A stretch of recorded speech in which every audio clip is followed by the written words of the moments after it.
let's switch over to the next component that we are going to write the test for, and that is base select component that is responsible for showing the list of options that can be selected. And besides drop-down list itself, this component also contains reset button, which allows us to reset our choice. As always, we'll start with creating a new test file for base select component tests. I'm gonna remove everything from this file, leave only a couple of imports, and we have to import base select component. And let's start describing testing scenarios. We'll actually write down what we're going to test first, and after we'll get to implementing these scenarios. And by using this modifier to do, we can describe testing scenarios, which allows us not to specify testing function, but once we're gonna run all tests, those tests marked with a to do will be present in the test output, so we will not forget to write implementation for these scenarios in the future. And the first testing scenario will ensure that base select component will contain reset button. The next one will be pretty similar, so I'll duplicate this line. And in here, let's just change the description a little bit. This scenario is going to check that the base select component will show placeholder text if none of the options are selected.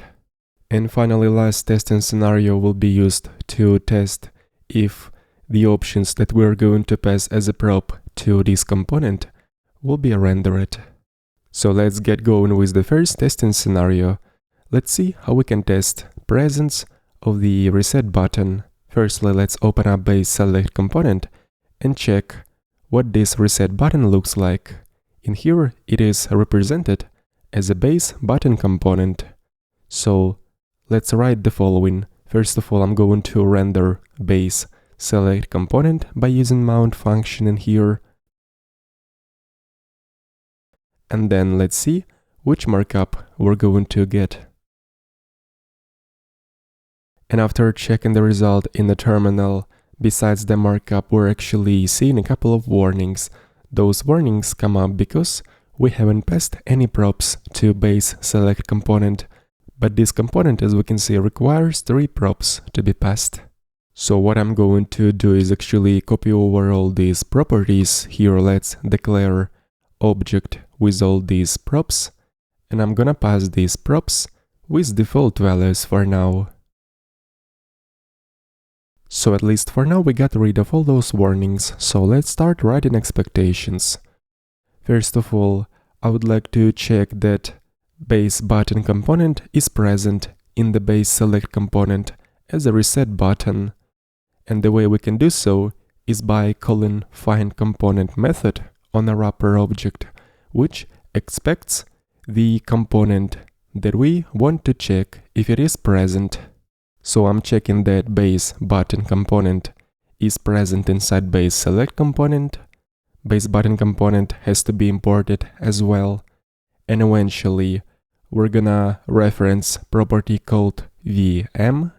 It is going to give us another object where we can reference view component props by name. So I'm going to refer to property called type. And if we'll take a look inside base select component, in here we can see that base button component receives props type with the value of neutral. So we can check exactly that base select component should contain button of neutral type. Let's call method to be and check that property type should have value of the neutral button type, like this. Additionally, I'm also going to print out the result of this expression just to see what the property type contains. Let's switch over to the terminal, and here we're seeing that that property contains value neutral, just like we expect. And the test is also passing, but the moment I'm going to change value for this property type inside base select component, let's say we're gonna use primary. In that case, our test is going to fail because it expects exact type which is neutral. So this expectation regarding base button is passed. But I would like to add another one to check that this button should contain exact icon. So I'm gonna duplicate this line.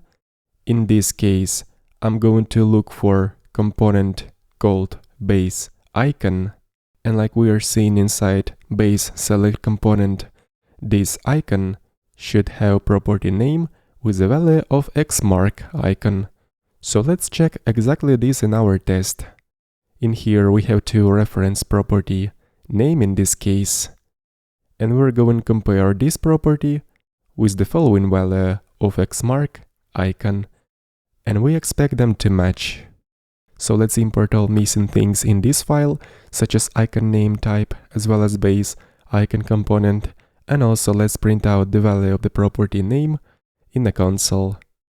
And there we go, property name stars name of the xmark icon. But again, if we're gonna change this property, let's say I'm gonna use play.